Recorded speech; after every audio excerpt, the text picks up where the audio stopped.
요한복음 8장 5절에서 11절까지입니다. 모세는 율법에 이러한 여자를 돌로 치라 명하였거니와 선생은 어떻게 말하겠나이까? 저희가 이렇게 말하면 고소할 조건을 얻고자 하여 예수를 시험함일러라. 예수께서 몸을 굽히사 손가락으로 땅에 쓰시니 저희가 묻기를 맞이 아니하는지라. 이에 일어나 가라사대 너희 중에 죄 없는 자가 먼저 돌로 치라 하시고 다시 몸을 굽히사 손가락으로 땅에 쓰시니 저희가 이 말씀을 듣고 양심의 가책을 받아 어른으로 시작하여 젊은이까지 하나씩 나가고 오직 예수와 그 가운데 섰는 여자만 남았더라. 10절 예수께서 일어나사 여자 외에 아무도 없는 것을 보시고 이르시되 여자여 너를 고소하던 그들이 어디 있느냐? 너를 정죄한 자가 없느냐? 대답하되 주여 없나이다. 예수께서 가라사대 나도 너를 정죄하지 아니하노니 가서 다시는 죄를 범치 말라 하시니라. 아멘. 이 말씀을 중심으로 해서요, 다시는 죄를 범치 말라라는 제목으로 오늘 은혜를 받고자 합니다.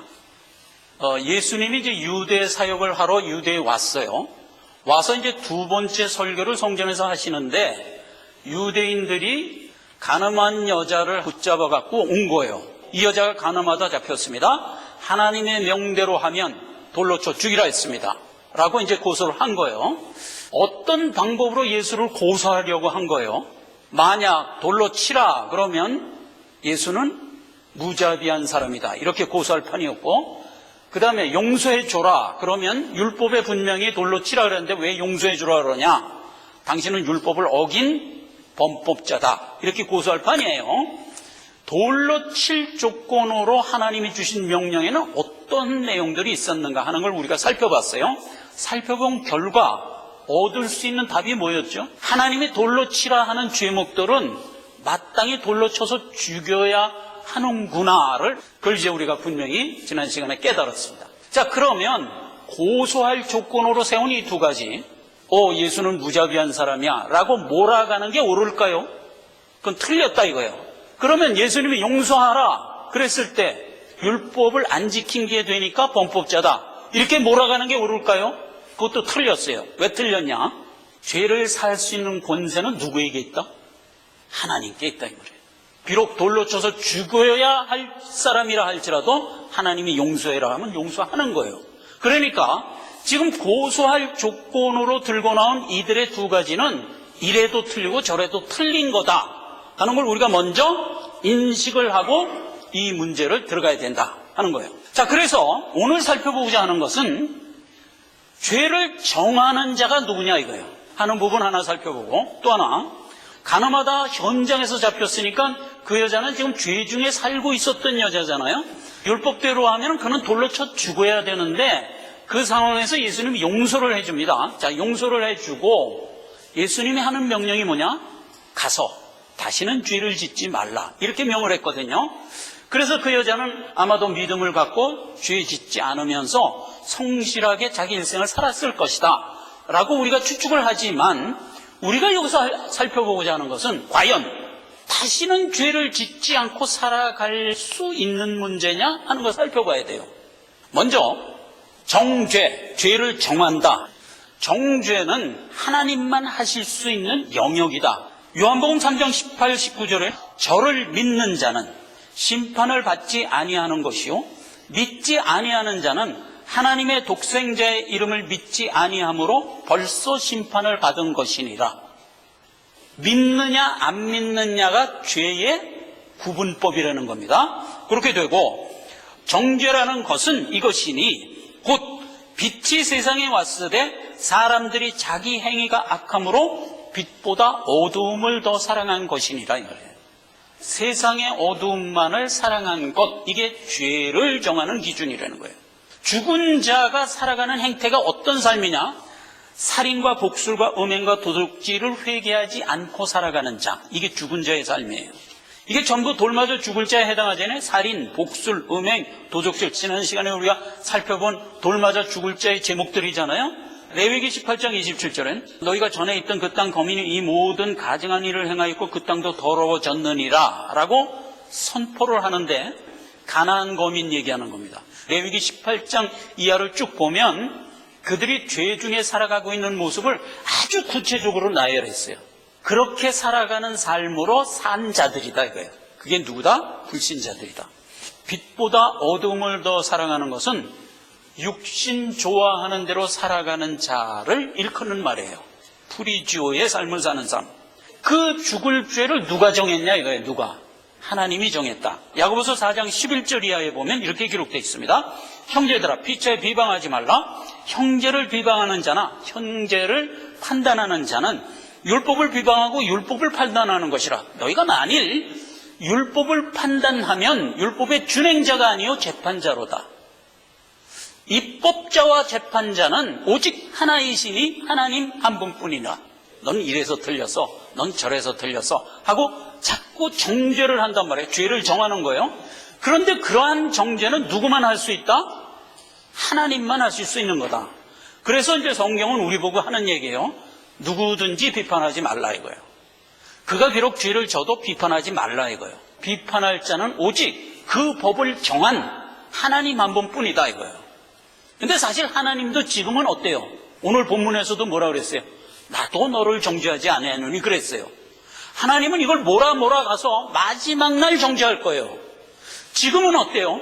죄를 지어도 내 말을 믿지 않아도 그냥 놔두겠다 그랬잖아요. 왜? 지금은 구원의 때이기 때문에, 지금은 은혜를 베풀 때이기 때문에. 그래서 하나님도 정죄를 하지 않고 끌고 가고 있어요.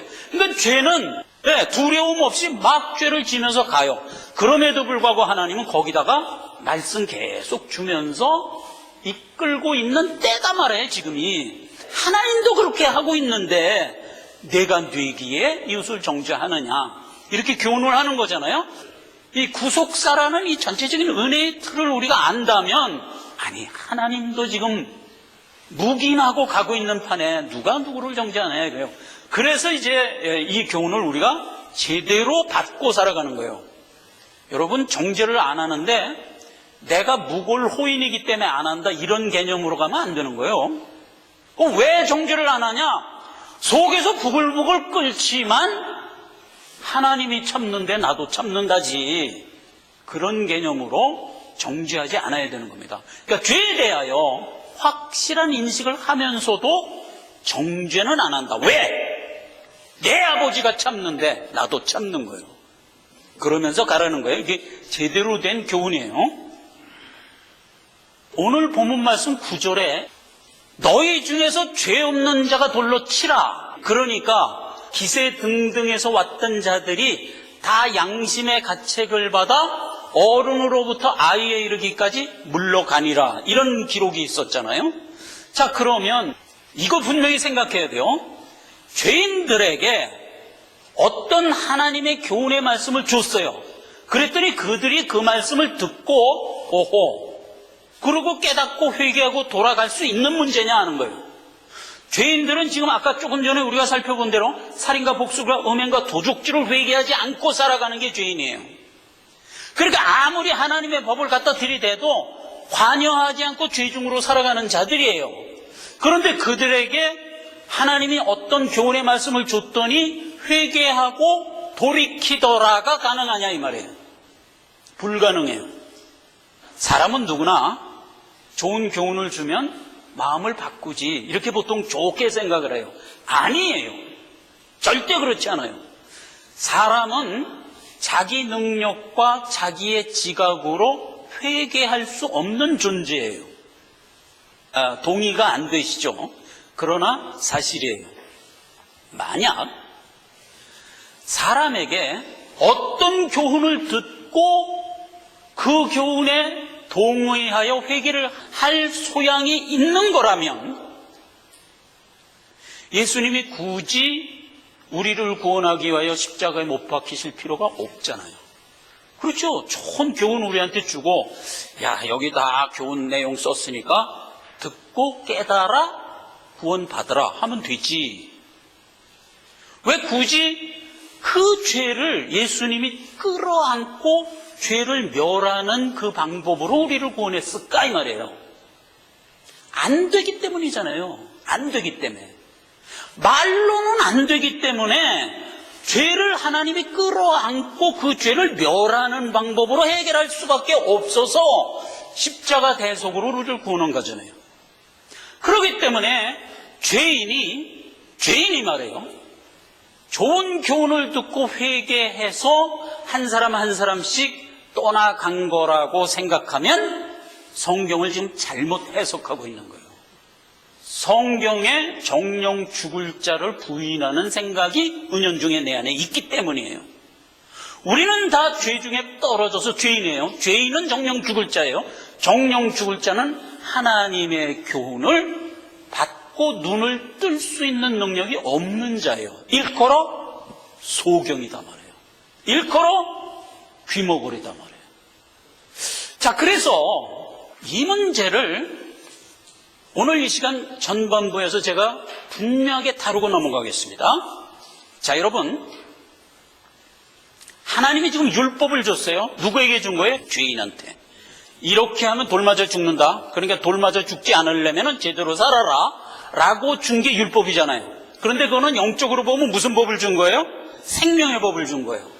그러니까 생명 가진 자가 살아갈 수 있는 내용을 법으로 하여 죄인들에게 준 게 뭐예요? 그게 율법이란 말이에요. 그러니까 율법 자체는 사실은 생명의 법인데 그걸 누구에게 준 꼴이다? 시체에게 준 꼴이다 말이에요. 그랬더니 어떤 현상이 생겼어요? 그들은 도무지 그 법을 지킬 수 없다는 게 명명백백히 증거가 돼버렸잖아요. 오히려. 그러니까 율법을 갖고 구원을 얻을 수가 없게 된 거예요. 뭐만 드러났다? 나는 오갈 데 없이 죽을 수밖에 없는 죄인이구나가 드러난 것뿐이에요. 그렇게 되니까 이제 다 좌절을 하지. 첫 번째로 좌절을 한 성경적 인물이 누구죠? 니고데모, 사도 바울 이런 사람들이에요. 좌절을 한 거예요. 좌절을 하니까 그때 하나님이 우리에게 준 게 뭐예요? 복음이다 말이에요. 네 죄를 내가 십자가에서 없앴다. 그러니 이제 산자가 돼서 이 법을 너는 지킬 수 있다 라고 준 게 복음이잖아요.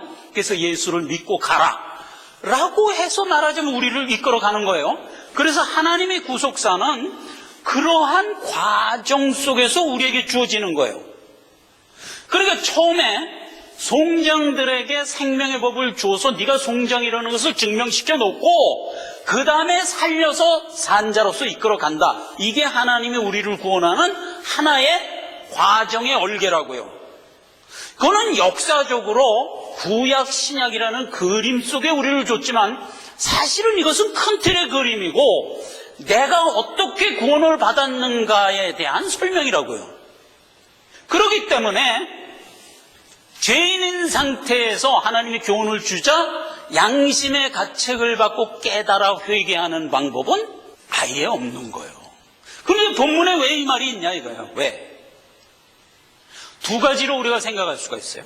하나는 예수님을 고소하러 왔던 자들 중에는 이미 성령의 내주함으로 구원을 받은 사람이 있었을 것이다.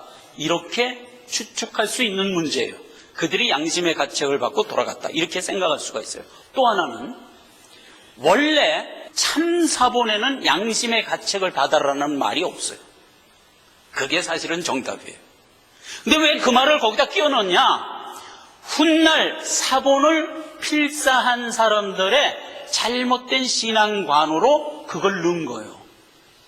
그러니까 사람에게 좋은 교훈을 주면 양심의 가책을 받아 돌아올 수 있다라고 생각하는 일반적인 사상을 여기다 슬쩍 끼워놓은 거예요. 그러니까 사실은 이건 오역이에요.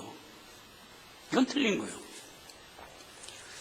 구약의 율법 아래서 회개하여 바른 생명의 길로 나오지 못하는 두 사례가 있어요. 그걸 들으시면 율법으로는 죄인이 구원받을 수 없다는 것을 더 분명하게 이해하게 돼요. 그 두 가지 사건을 제가 오늘 잠깐 소개를 합니다. 열왕기상 2장에 이하에 보면 시므이 얘기가 나옵니다. 시므이가 누구냐면 다윗 임금이 아들과의 전쟁에서 막 고난을 받을 때 다윗을 저주한 사람이에요. 이 피를 많이 흘린 나쁜 놈아 넌 죽어 마땅하다 죽어 마땅하다 하면서 막 저주를 했을 때 다윗의 그 가신들이 가서 쳐 죽일 거예요. 그러니까 다윗이 아니다 놔둬라. 저게 하나님이 나에게 주는 징책으로 나는 알아듣고 나는 오히려 경성하겠다. 저를 죽이지 마라. 이렇게 해갖고 시므이를 살렸던 자인데 나중에 다윗 왕이 그 전쟁에서 이겨갖고 궁궐로 회군을 했을 때 시므이가 입장이 곤란해졌잖아요. 압살롬 왕이 될 줄 알고 압살롬 편에서 다윗을 저주했던 건데 다윗이 이기고 환공을 하니까 이제 자기가 죽을 판이나 그때는 이미 다윗 임금이 이제 승하하고 솔로몬이 왕이 돼 있을 때예요. 그래서 솔로몬이 시므이를 용서해 주는데 이렇게 용서해 줍니다. 왕이 보내어 시므이를 불러 이르되 너는 예루살렘에서 너를 위하여 집을 짓고 거기서 살고 어디든지 나가지 말라. 이 조건을 하나 딱 줘요. 연금을 하겠다. 어떻게 연금을 하냐? 서울을 떠나지 말아라. 서울 안에서 살아라. 이렇게 된 거예요. 연금이라는 건 우리가 역사적으로 많이 보죠. 옛날에 김대중 대통령도 가택연금을 한번 당했었죠. 김영삼 대통령도 가택연금을 한번 당했었어요. 이게 집 바깥에 못 나가게 하는 거야. 그게 연금이에요. 그런데 이제 시므이에게는 좀 연금을 좀 널널하게 준 거예요. 응? 이게 가택연금이 아니라 서울시에서만 살아라 이렇게 된 거예요.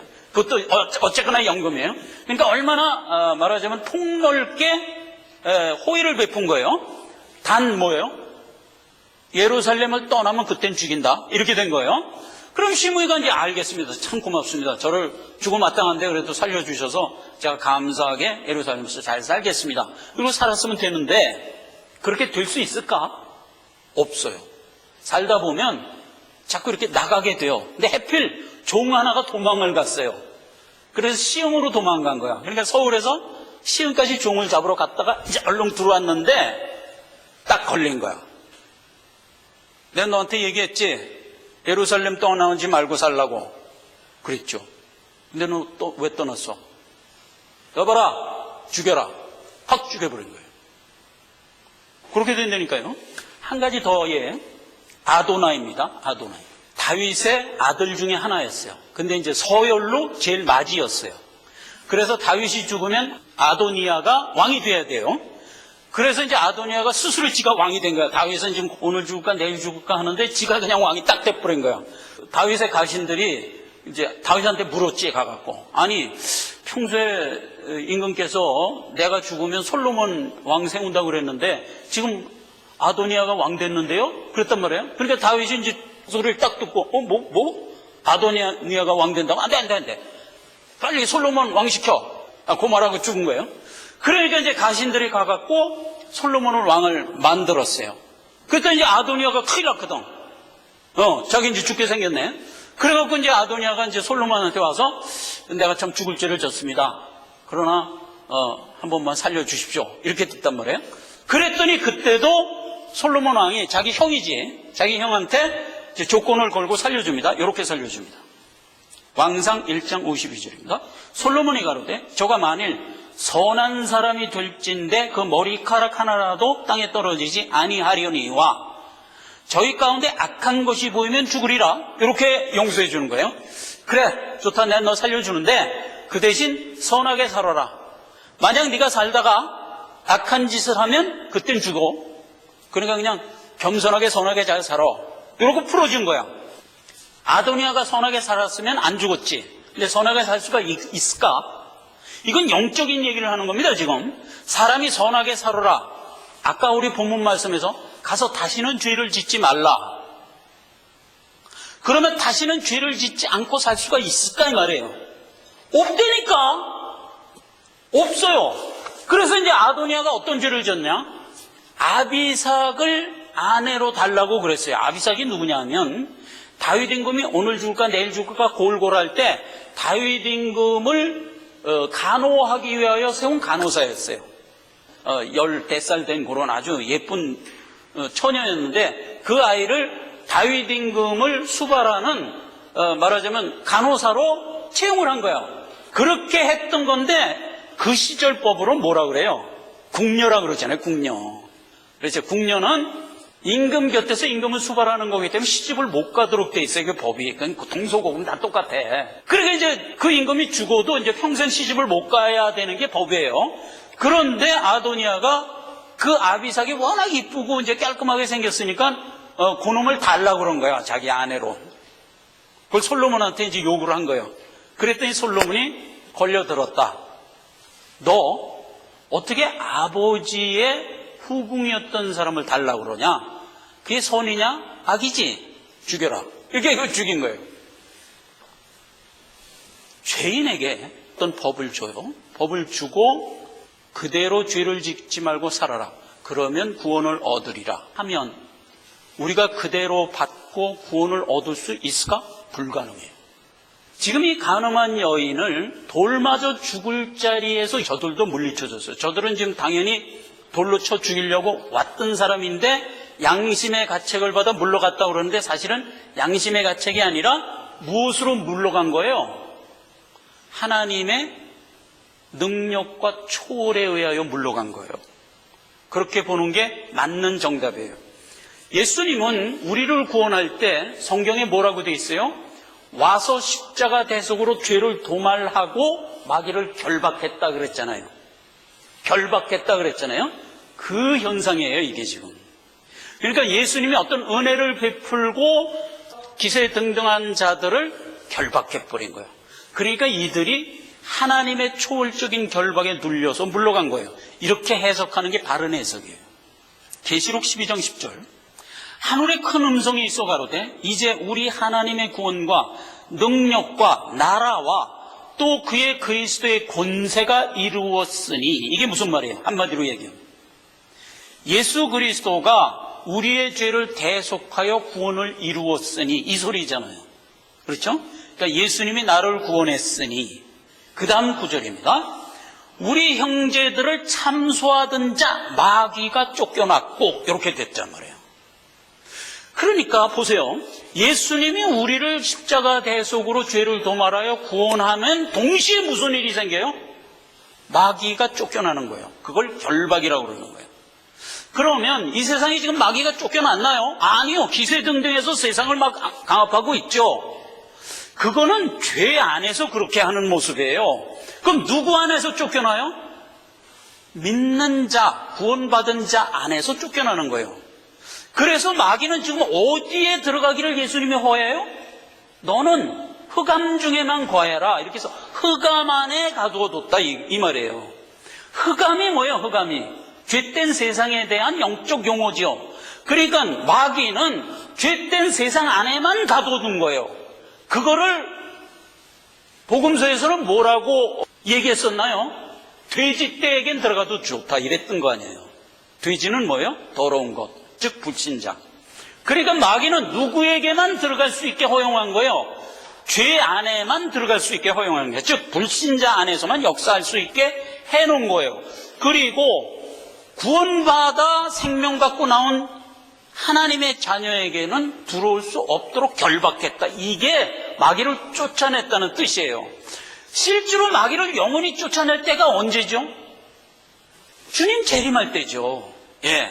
그러나 지금은 하나님이 우리를 구원하는 구속의 때이기 때문에 이때 구원받은 자들을 하나님이 이렇게 보호하면서 끌고 가는 거예요. 그러니까 여기서 돌 맞아 죽어야 될 이 여자를 하나님이 보호하면서 끌고 간 거에 대한 얘기란 말이에요. 그게 죄인들이 하나님의 교훈에 의하여 깨닫고 회개하여 여인을 돌로 안 쳤다 이렇게 해석하면 전체를 다 무너뜨리는 거잖아요. 이제 이해가 되죠. 그렇죠? 그래서 하나님이 그 여인을 구원하자 마귀가 결박됨으로써 돌로 칠 수가 없지. 그러니까 어른으로부터 시작하여 젊은이까지 다 떠나갔던 거예요. 이게 정통 신학을 제대로 보고 있는 신학의 해석이에요. 만약 이거를 죄인들이 하나님의 교훈을 듣고 회개하여 이렇게 선행을 하였다로 해석을 해버리면 기독교 신앙 전체가 무너져 버려요. 그러면 예수님이 십자가에 못 박혀 죽을 필요가 뭐 있어? 그냥 교훈으로, 좋은 교훈으로 우리에게 줘서 누구나 다 회개하여 구원에 이르게 하지. 안 되잖아요, 안 되잖아요. 그러니까 죄인은 죄인인 상태에서 회개할 능력이 없는 걸 뭐라 그런다? 그걸 죄인이라고 그런다 이거예요. 죽은 자가 스스로 회개할 수 절대로 없어요. 어떻게 해야 회개한다? 생명 주어 살려야 회개하는 거예요. 자, 그래서 이제 비로소 이 문제가 우리에게 대두되는 겁니다. 예수님이 그 여자를 살렸어요. 살리고 무슨 얘기를 해요? 다시는 죄를 짓지 말라라는 명이 다시 주어지는 거예요. 이 명은 원래 언제 줬었어요? 우리가 죄인일 때 한 번 줬었죠. 뭐로? 율법으로. 죄를 짓지 마라. 지으면 돌 맞아 죽는다 하고 그때 그 율법을 줬었죠. 그런데 그걸 지킬 수 있었어요? 당연히 못 지켰지. 그런데 지금 이 여자를 살려놓고 생명주 살려놓고 다시 그 명을 주는 겁니다. 그러면 지킬 수 있을까? 지킬 수 있다 이 말이에요. 지킬 수 있다 이 말이에요. 그래서 그 문제를 오늘 세 가지로 살펴보고 이 시간을 끝내고자 합니다. 자, 어떻게 지킬 수 있냐? 하나님이 우리를 차근차근 잔소리를 하며 끌고 가는 방법으로 지키게 해요. 자, 그 얘기가 고린도서 7장 10절을 이해합니다. 하나님의 뜻대로 하는 근심은 후회할 것이 없는 구원에 이르게 하는 회개를 이루는 것이요, 세상 근심은 사망을 이루는 것이니라. 누가복음 17장 4절, 만일 하루 7번이라도 내게 죄를 얻고 7번 내게 돌아와 내가 회개하노라 하거든 너는 용서하라. 이렇게 된 얘기예요. 자, 보세요. 하나님이 생명주 구원한 자에게 그냥 너 이제 생명 가졌으니까 다시는 죄를 짓지 말라 하고 이끌어가는 방법이 이 방법이에요. 어떻게 한다? 시시때때로 침 삼킬 틈을 주지 않고 징책하며 끌고 간다고요. 징책하며 끌고 간다고요. 그러니까 죄에 대하여 우리가 이제 산자가 됐기 때문에 민감하게 반응하는 성정이 돼서 그 민감하게 반응하는 성정에 이건 죄야, 이건 죄야, 이놈아, 정신 차려, 정신 차려 하면서 끌고 간다니까 그걸 성경용어로 뭐라? 징책이다 그 말이에요. 징책. 징책하며 끌고 간다. 그러면 생명 가진 자가 어떻게 반응한다? 그 말을 듣고 회개하며 쫓아간다. 회개하며 쫓아간다. 그래서 다시는 죄를 범치 않는 일이 이루어지는 겁니다. 자, 그래서 세 가지 사례를 보겠습니다. 이제 믿는 자는 생명 가졌어요. 생명 가졌는데도 불구하고 죄 중에 계속 알게 모르게 말하자면 오염돼 갖고 끌려가고 있어요. 하나님은 그걸 지적하는 거예요. 너 지금 제바로 나를 쫓아서 온다고 생각하지? 예, 나는 지금 열심히 하나님 쫓아가고 있습니다. 그래? 그런데 이 측면에서 한번 생각해 보지 그러냐? 이거 아닌데요? 그렇지? 나 틀렸어. 고쳐. 그러고 끌고 간단 말이에요. 그런 식으로 끌고 가는 거예요. 그래서 우리가 미처 생각하지 못한 어떤 것들을 하나님이 그때그때 지적하면서 끌고 가고 있는 대표적인 세 가지를 오늘 소개하는 겁니다. 나머지는 우리가 상식적으로 잘 깨달으면서 가요. 근데 이거는 너무나 미묘하고 은밀하게 숨겨져 있는 거기 때문에 우리가 미처 못 깨닫는 거예요. 그러니까 하나님이 그걸 일부러 성경에다가 세 가지 사례로 넣어서 우리에게 교훈한 거예요. 그 세 가지를 살펴보겠습니다. 첫째, 하나는 마태복음 20장에 있는 사례입니다. 제가 잠깐 그걸 읽겠습니다. 집주인을 원망하여 그러되 나중에 온 이 사람들은 1시간만 일하였거늘 너희는 종일 수고와 더위를 견딘 우리와 같게 하였나이다. 그랬더니 하나님이 이놈아, 내가 선함으로 네가 악하게 보느냐? 이렇게 대답으로 된 얘기예요. 자, 이 얘기가 무슨 얘기냐면 포도원에서 일하라 그랬어요. 그래갖고 이제 사람을 끌어들였어요. 그래서 누구는 정시에 끌어들여서 일을 온종일 시켰어요. 이스라엘 방법으로는 12시간 일하는 게 정시야. 그러니까 아침 6시에 와갖고 저녁 6시까지 일하는 걸 정시라고 그래요. 그래서 이제 6시에 이제 불러갖고 막 일을 시켰어. 그러다가 한 9시쯤 돼갖고 또 사람 불렀어. 그 다음에 12시쯤 돼서 또 사람 불렀어. 마지막 11시쯤 돼서 또 사람 불렀어. 그래갖고 다 일을 했는 거야. 그랬더니 그 일 다 끝났어요. 그래갖고 저녁 12시가 딱 됐는데 주인이 와서 이제 품삯을 주는데 온종일 일한 사람한테 쫙 불러서 너 수고했어. 그리고 한 데나를 딱 준 거야. 그 다음에 5시간 일한 사람한테 또 한 데나를 준 거야. 맨 마지막에 1시간밖에 일한 놈도 오더니 너 수고했어. 그리고 또 한 데나를 준 거야. 그러니까 이제 온종일 일하는 사람이 약간 부해가 난 거예요. 이건 뭐야 이거? 아니 쟤네들도 한 대라를 줄 거면 나는 좀 더 줘야 되는 거 아니야? 이렇게 된 거예요. 그랬더니 이제 하나님이 한 얘기예요. 주인이 내가 너하고 처음 약속할 때 얼마 준다고 약속했냐? 한 대를 준다고 약속했죠. 그럼 내가 한 대를 안 줬냐 줬냐? 줬죠. 그럼 됐지. 웬 잔말이 많어. 내가 1시간밖에 일 안 하죠. 3시간밖에 일 안 하지 않고 그런 사람에게 한 대를 주는 거는 그건 이만 내 맘이야. 내가 그렇게 선하게 행동함으로 해서 네가 악하게 보느냐? 이해가 되죠. 우리 상식으로 이해가 되죠. 그래요. 나는 정당하게 내 받을 걸 받았으면 남을 어떻게 하든 사실은 나하고 상관이 없어요. 그런데 왜 그걸 따지냐? 그건 우리 일반적인 상식을 갖고도 이해될 수 있는 거예요. 이걸 영적으로 가져가면 무슨 얘기예요? 지금 여기서 포도원에서 일하고 한 데나리온 줬다는 것은 영생을 줬다는 것에 대한 의미예요. 자, 보세요. 우리가 하나님께로부터 구원을 받고 성화의 여정을 살아가고 있어요. 그렇죠? 날마다 자라면서 살아가고 있어요. 그렇게 해서 이제 우리의 수완은 다 끝났는데 결국 얻은 게 뭐예요? 영생을 얻는 거지. 영생을. 그러면 우리가 영생을 받고 천국에 다 들어가 보니까 세상에 십자가상에서 구원받은 그 친구도 와 있네. 딱 5분 전에 구원받은 놈이야 이거. 그 전까지 무슨 일 했어요? 강도질만 한 거야. 강도질만.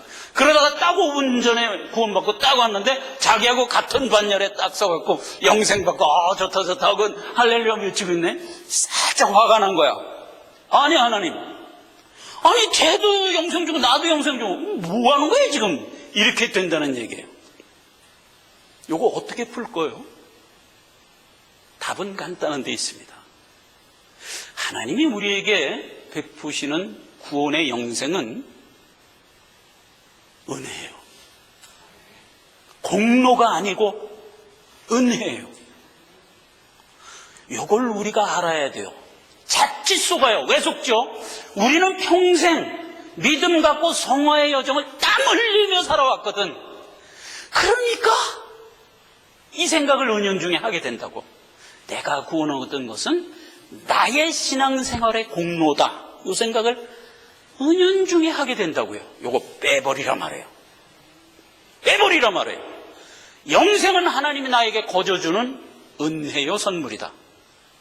5분 전에 구원받은 자가 구원받는 것에 우리는 할렐루야를 외치면서 박수 칠 수 있는 자가 되어야 된다. 왜? 영생은 선물이기 때문이다. 나 같은 자를 구원하신 하나님, 저에게도 기회를 주십시오. 이게 마땅한 우리의 성정이어야 한다 이 말이에요. 자칫 잘못하면 공로로 가서 이 죄에 빠지게 된다. 그래서 이걸 기록해 준 거예요. 누구 들으라고? 나 들으라고. 자, 두 번째 케이스입니다. 누가복음 15장입니다. 저가 노하여 들어가기를 즐겨 아니하거늘 아버지가 나와서 고난데 아버지께서 대답하여 가로되 내가 여러 해 아버지를 섬겨 명을 어김이었거늘 내게는 염소 새끼라도 주어 나와 벗으로 즐기게 하신 일이 없더니 아버지의 살림은 창기와 함께 먹어버린 내 아들이 돌아오매 이를 위하여 살찐 송아지를 잡으셨나이다. 그러면서 이제 큰아들이 아버지한테 항의를 하니까 아버지가 야 이놈아, 쟤는 죽었다 살아났고 잃었다 얻었기로 잔치하는 것이 마땅하지 아니하냐? 이렇게 된 얘기예요. 자, 요 얘기를 보자고요. 지금 아버지에게 두 아들이 있어요. 둘 다 구원받은 자예요. 이건 설정이에요. 둘 다 구원받은 자예요. 큰아들은 구원 못 받고 작은아들은 구원 얻었다. 이 설정이 아니에요. 둘 다 구원을 얻었어요. 그래서 이제 열심히 아버지 집에서 일을 했는데 작은 아들이 아버지 나한테 줄 영생 미리 좀 주시죠. 이렇게 된 거야.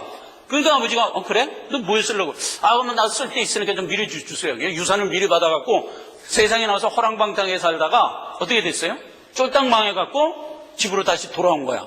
그랬더니 아버지가 이제 거지가 돼서 돌아온 아들을 보고 너무나 반가워갖고 가서 얼싸안고 가락지 끼워주고 새우도 입혀주고 살찐 송아지 넣어서 꽁짝꽁짝 잔치를 열은 거야. 그래서 이제 들에서 열심히 땀 흘리고 일하던 큰아들이 뜩 집에 돌아오는데 집에서 음악 소리가 들리거든.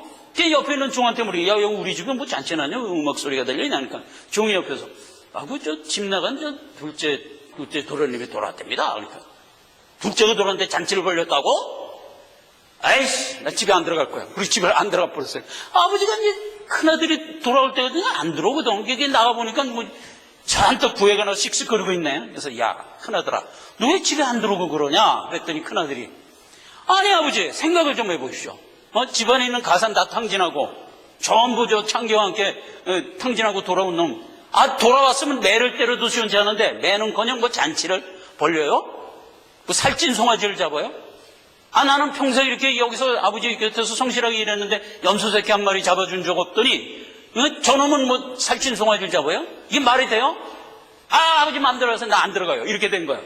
그러니까 이제 아버지가 죽었다 살아나고 잃었다 얻은 아이를 잔치하는 게 마땅하지 않냐. 그리고 내가 너한테 뭐 염소새끼 한 마리 안 잡아줬다 그러는데 너 이놈아 생각을 해봐라. 이게 다 네 건데 뭘 염소를 잡고 양을 잡고 가는 무슨 의미가 있어 이놈아. 이렇게 기록된 얘기잖아요. 제가 지금 서술을 했지만 기록이 그대로 돼 있어요. 이게 바로 누구가 들으라는 얘기예요? 우리 들으라는 얘기예요. 우리가 열심히 주님 곁에서 말하자면 아버지 곁에서 신앙생활을 하는 것은 무엇에 대한 영적 전쟁이에요? 죄와 나와의 관계에서 영적 전쟁을 하는 거예요. 내 안에 있는 죄를 어떻게 누르고 절제하여 성결한 길로 나가느냐의 싸움을 싸우려는 거예요. 그러니까 에베소서에서 하는 얘기가 뭐예요? 우리의 싸움은 혈과 육에 대한 싸움이 아니라고 그랬잖아요. 내 안에 있는 악한 영들과 사단 마귀에 대한 영적 싸움이라고 그랬잖아요. 그 싸움을 싸우는 거예요, 우리는 지금. 그런데 그 싸움을 하는 과정에서 내가 어느 정도로 성결해지자 슬쩍 나도 모르게 눈이 나한테서 바깥으로 나가버린 거야. 나는 이 성화의 여정 내내 누구와 싸워야 돼요? 내 안에 도사리고 있는, 다리를 틀고 있는 죄와의 싸움을 내가 싸워야 되는 거예요. 이 싸움은 내가 육신의 몸을 입고 있는 동안 싸워야 될 명제잖아요. 이게 언제 없어져요? 내 육신이 쓰러지는 날 없어지잖아요. 그러면 하나님이 왜 우리 육신을 건강하게 살도록 내버려둬요? 그 싸움 싸우라고.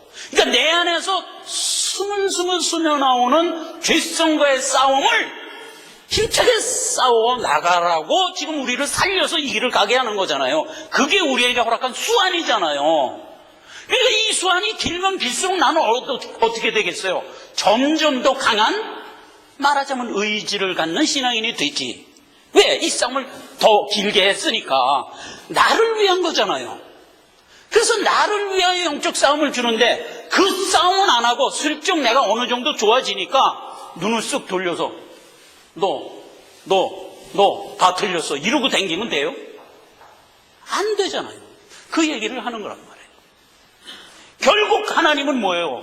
모든 사람에게 이렇게 되기를 원하는 거예요. 지금 작은 아들 보세요. 죄가 자신의 문제라는 걸 깨닫고 돌아왔잖아요, 지금. 그렇죠. 그걸 구구절절히 잊지 말고 신앙생활을 하는 자가 되라, 이 교훈이단 말이에요. 작은 아들이 비록 잘못했지만 작은 아들이 마침내 깨달은 게 뭐예요? 죄 문제는 내 문제였구나. 그걸 깨닫잖아요. 그렇죠. 그걸 큰 아들, 작은 아들 누구나 다 깨달으며 가지 않으면 안 된다, 다 말이에요. 그러면 큰아들처럼 실수할 수가 있다 이거죠. 그렇죠? 그거. 자, 마지막 하나만 더 합시다. 요나입니다.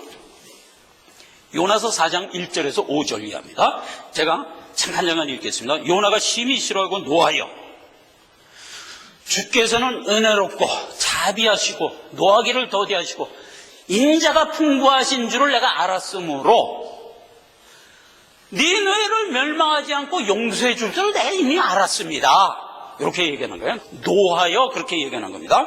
그래서 제가 이러나 저러나 니느웨를 용서해 줄 줄 알았기 때문에 난 다시스로 도망한다 하고 다시스로 갔던 겁니다. 이렇게 이제 변명을 하는 겁니다. 하나님한테. 하나님이 야 이놈아 내가 너한테 분명히 명령했는데 왜 다시스로 도망가? 날 죽여주세요. 날 죽여주세요. 이러면서 이제 앙탈을 막 부린 거예요. 그랬더니 야 이놈아 너 성내는 게 합당하냐? 합당해요. 이러면서 이제 막 해야 된 거야 아버지한테. 그랬더니 이제 아버지가 박농콜 교훈으로 마지막 교훈으로 해서 끝나는 게 요나서예요. 자, 이 얘기는 우리가 다 잘 아는 겁니다. 이렇게 된 겁니다. 지금 니느웨 그 시절에 아수르의 수도였어요. 말하자면 죄악의 도성이죠. 그 죄악의 도성을 40일 후에 나 멸망하리라. 딱 이렇게 해갖고 요나한테, 요나가 누구예요? 하나님의 아들이지. 아들을 부른 거야. 야, 요나야, 너 저 니느웨 성 40일 있다 내가 멸망한다고 가서 선포해. 이렇게 된 거야. 그러니까 이제 요나가, 그래요? 진짜 40일 있다 멸망할 거예요? 알았어요. 그러고서 이제 딱 가면서 니네를 향해서 가면서 무슨 생각이 들었냐면, 가만히 있어. 하나님은 은혜롭고 자비롭고 노하기를 더디하시고 인애가 풍부하신데, 가서 내가 너희 40일 있다 멸망할 거야 라고 선포하면, 요것들이 혹시 회개하면 하나님 틀림없이 용서해 줄 건데 안 되지. 저들은 원수의 나라인데 용서함을 받아? 안 되지. 도망가자. 그러고 이제 도망을 간 거야. 어디로 도망갔어요? 지도를 보면 되게 웃겨요. 이스라엘 거기서 스페인으로 도망가죠. 그 시절의 스페인은 땅끝이에요. 지중해를 가면서 스페인으로 도망가요. 다시스가 스페인에 있어. 거기로 가는 배에 딱 들어가서 이제 배 밑에 들어가서 창과에 놈이 딱 잡고, 야, 시간아 빨리 흘러라. 40일 빨리 흘러갖고 저것들 멸망해라. 내가 가서 멸망한다고 증거하지 않았기 때문에 저것도 틀림없이 멸망할 것이다. 하나님이 아무리 은혜롭고 자비롭고 자비가 풍부하셔도 회개 안 하는데 어찌할꼬, 틀림없이 저것들은 죽을 거야. 이러고 이제 신나게 이제 잠을 잤단 말이에요. 그런데 배에 풍랑이 일어난 거야. 그리고 이제 배에 있는 선원들이 생각한 거예요. 야, 이거 지금 풍랑이 일 때가 아닌데 왜 풍랑이 일지? 가만히 있어. 이거 하나님이 노했나? 우리 배에 이상한 놈이 들어와서 탔나? 조사해보자. 그래갖고 들이때 조사해본 거예요. 그때 아니가 달라 배 밑에서 드렁드렁 코 고는 소리가 들린단 말이에요. 뭐야? 그래서 끌어내라. 야, 자는 자여, 너 누구냐? 이렇게 된 거야. 성경이 참 코미디야. 자는 자여, 너 누구냐? 그래. 그렇게 이제 요나가 이제 사실 얘기를 한 거지. 사실은 나 때문에 풍랑이 온 거다. 내가 하나님 명령 어기고 지금 다시스로 도망하니까 하나님이 지금 이렇게 한 거다. 내가 안다. 그러니까. 그래? 그러면 하나님 명령 어긴 놈 때문에 우리가 다 죽을 순 없지. 바다에 던져라. 그래갖고 팍 던져서 인당수에 이제 죽여버린 거야. 이제 바다에 던지니까 하나님이 미리 예배했던 큰 물고기를 예배해서 요나를 팍 삼켜버린 거예요. 요나가 이제 뱃속에 들어갔네. 들어가갖고 이제 거기서 이제 기도를 하잖아요. 구원은 여호와께로서 말미암나이다. 내가 비록 죄를 져서 이렇게 물고기 뱃속에 들어왔지만 내 생명을 관장하시는 분은 하나님 한 분밖에 없다. 이게 요나는 분명히 구원 받은 자니까 이거 하나만은 틀림없어요. 그러니까 물고기 뱃속에 비록 들어갔어도 거기서 딱 신앙 하나 딱 이제 움켜쥐고 있는 게 이게 틀림없이 구원 받은 자입니다. 그랬더니 이제 하나님이 이제 물고기를 다시 회군시켜갖고 딱 하고 토해낸 거야. 이제 다시 이스라엘 땅에다가. 그래 이스라엘한테 다시 돌아왔네. 하나님이, 야 이놈아, 너 거기 가서 증거하라 했더니 왜 도망을 가 이놈아. 그러니까 그 난리를 친 거예요. 하나님 어차피 용서해 줄 거잖아요. 하나님 용서하세요. 난 용서 못해요. 저들은 원수의 나라인데 마땅히 죽어야 돼요. 이러고 이제 해댄 거야. 그러니까 하나님이, 야 이놈아, 너 내가 명령했는데 내 말을 어길 거야? 그러니까 차라리 날 죽여주세요. 이제 막. 여러분 이런 대화를 어디서 본 적이 있으세요? 많이 봐요. 가정에서 많이 보죠. 우리 사랑하는 자녀들 부모와의 대화가 이런 식이에요. 사실은 이런 식이에요. 나 밥 안 먹을 거야. 그 자녀가 이게 당당하게 밥 안 먹을 거야. 그럼 밥 안 먹으면 누구 손해야? 나의 손해지. 그런데 밥 안 먹을 거야라는 게 부모에게 공갈이 될 수 있는 이유가 뭐예요? 부모가 나를 사랑하는 걸 내가 아는 거예요. 내가 밥 안 먹으면 가슴 시리고 전전긍긍하실 걸 내가 아는 거야. 그래, 나 밥 안 먹을까? 해야 되는 거야. 야, 너 그러지 마라. 밥 좀 제발 먹어라. 안 먹는다니까. 그래, 알았다. 핸드폰 사줄게. 결국 사주는 거잖아요. 요런 식의 대화란 말이에요, 지금 요나가.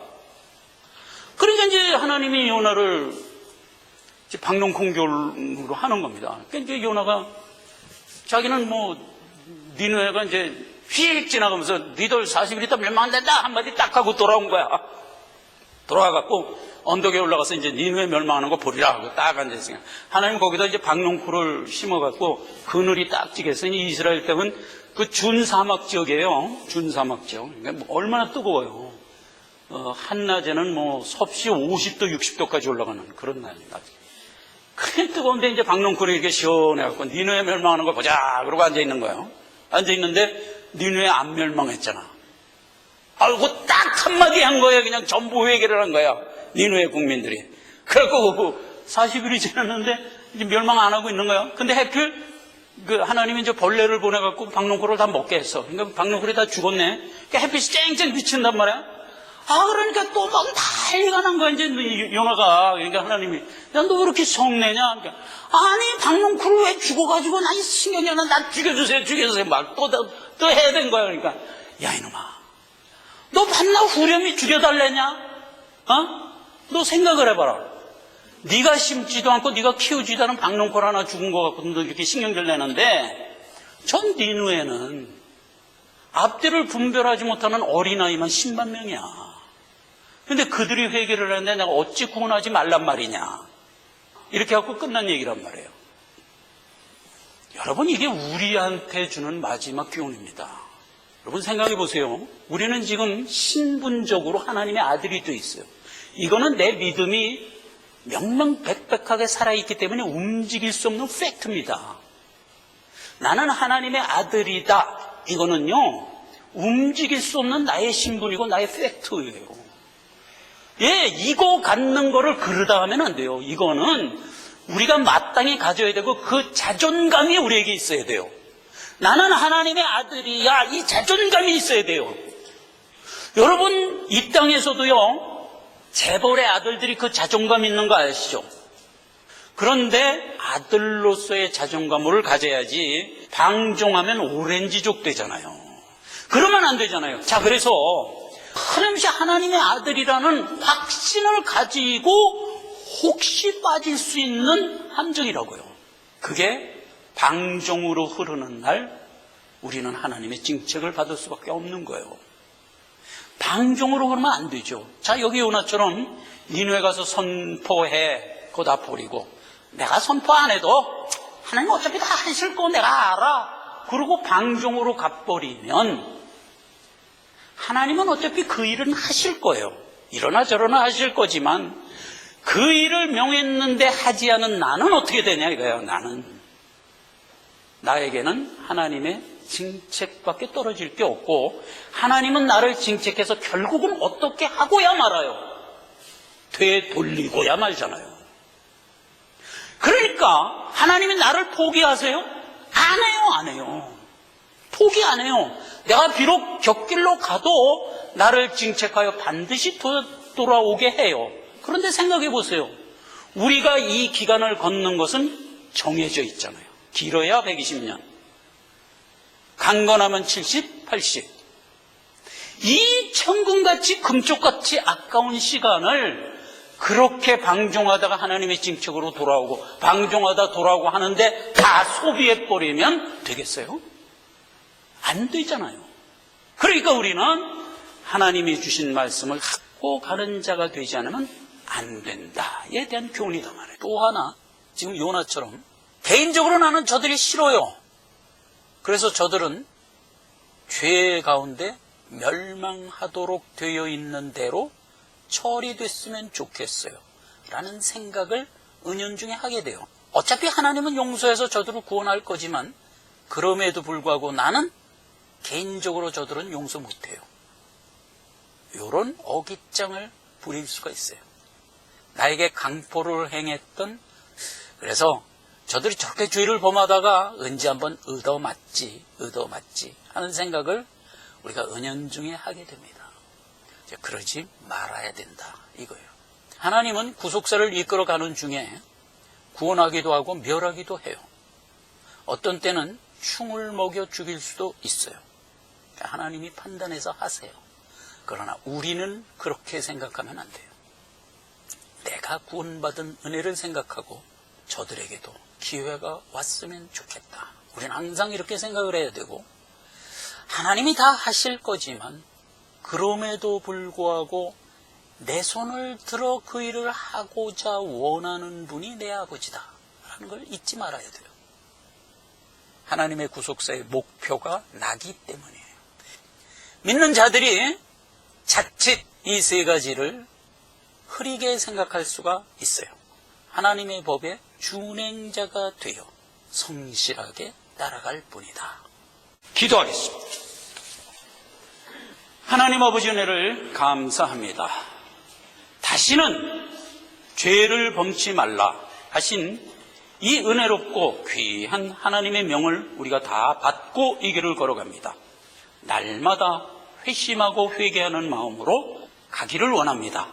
하나님의 말씀에 바르게 반응하는 복된 인성을 주시고 깨달음을 주시고 우리로 하여금 곁길로 가다가도 하나님의 교훈에 바른 깨달음으로 돌아올 수 있는 해안을 항상 더하여 주옵소서.